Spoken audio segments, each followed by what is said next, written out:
Brightness within. The 18th of May, 1958. For people to be happy or sad, good or bad, all depends on the heart. The heart is what's in charge, the most important thing to be found in our body. That's because it's lasting and responsible for all the good and evil we do. As for the body, it knows nothing of pleasure or pain, happiness or sadness, and it's not at all responsible for anyone's good or evil actions. Why is that? Because the body isn't lasting. It's empty. To say that it's empty means that as soon as it's deprived of breath, its four properties of earth, water, wind, and fire separate from one another and return to their original nature. The parts coming from the earth property return to be earth as they originally were. The parts coming from the water property return to be water as they originally were. The parts coming from the wind and fire properties return to be wind and fire as they originally were. There's nothing about them that's woman or man, good or bad. This is why we're taught, Rupang Anicang, physical form is inconstant. Rupang Dukkang, it's hard to bear. Rupang Anatta, it's not self, empty, and doesn't stay under anyone's control. Even if we try to forbid it from growing old, growing sick, and dying, it won't behave in line with our wishes. It has to fall in line with the process of arising and wasting away, in accordance with the nature of natural fabrications. This applies to everyone. But you can't say that the body is entirely anatta, for some parts of it are atta. In other words, they lie somewhat under our control. For instance, if you want the body to walk, it'll walk. If you want it to lie down, it'll lie down. If you want it to eat, it'll eat. If you want it to take a bath, it'll take a bath. This shows that it lies somewhat under your control. So the body is both anatta and atta. But even so, both aspects are equal, in the sense that they are empty and not responsible for the good or evil things we do. No matter how much good or evil you do, the body doesn't have any part in the rewards. When it dies, it gets cremated and turns into ashes either way. It's not responsible for anyone's happiness or sadness at all. When people do good or evil, the results of their good and evil all fall to their own minds. The mind is what's responsible for all our actions, and it's the one that experiences the results of its actions as well. This is why the Buddha taught us to cleanse our hearts and minds, to make them pure, as a way of leading us to future happiness.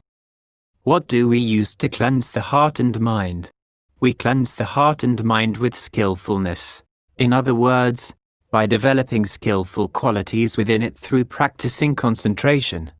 We cut away all the thoughts of greed, anger, and illusion within the mind, such as the hindrances of sensual desire, ill will, torpor and lethargy, restlessness and anxiety, and doubt. All of these qualities are things that soil the mind. When the mind is soiled in this way, it's bound to suffer. It's headed for darkness because of its own actions. Our unskillful actions can be divided into the different ways they're dark. Some are dark like the darkness of night, that is, totally devoid of any brightness. Some are dark like clouds, that is, they alternate between being dark and bright, just as when the moon is bright at some times and covered by clouds at others. Some of our unskillfulness is dark like haze, obscuring all our vision whether by day or by night. This third kind of unskillfulness is ignorance, or avijja. It obscures the mind at all times so that we can't recognize which of the mind's objects are past, which are future, and which are present. This is why the mind concerns itself with past, present, and future, so that it can't stay firmly in any one place. It has no certainty about anything. This is ignorance. From ignorance comes craving, the cause of all stress and suffering. To get rid of this haze we have to meditate, getting rid of thoughts and concepts of past and future, by seeing them as inconstant, stressful, and not self, seeing all the aggregates of form, feeling, perception, thought fabrication, and consciousness is inconstant, stressful, and not self, to the point where there is no past, no future, no present. That's when the mind is released from the clouds and haze of its hindrances and enters into brightness. There are two kinds of people in the world. Some are like those with good eyes. They're the ones who develop skillful qualities within themselves, and so they see the brightness of the world both by day and by night. Then there are those who don't develop skillful mental qualities. They're like people born blind. Even though the light of the sun and moon may be shining, these people are in the darkness, in this case, the darkness of their own minds. This is why the Buddha taught us to remove the darkness from our minds, to remove our minds from darkness, as in the Pali verse, Kanhung Dhammang Vipahaya, Sukhung Bhaveta Pandito, which means, having abandoned dark qualities, the wise person develops the bright. When people develop brightness within themselves, they can use that brightness to illuminate all their activities. This will bring them success in all they do. But if they are in the dark, it's as if they were blind, so that the things they do won't succeed in full measure.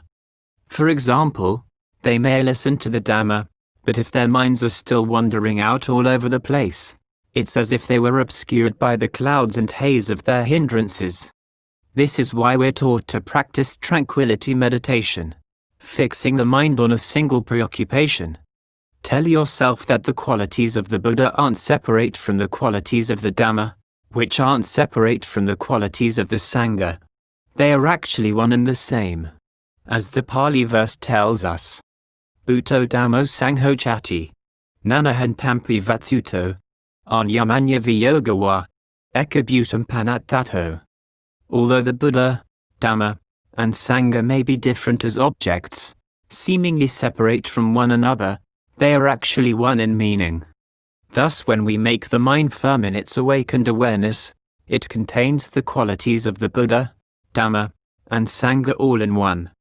That's when our concentration will develop in the proper way. So I ask that you abandon unskillful mental qualities and cleanse the mind so that it's clean and pure. Brightness will then arise within your heart. This way you'll experience ease and happiness without a doubt. As the Pali passage guarantees, Chitte Sankirate, Dugati Patakanka, Chitte Sankirate, Sugati Patakanka. When the mind is defiled, a bad destination can be expected. When the mind is undefiled, a happy destination can be expected.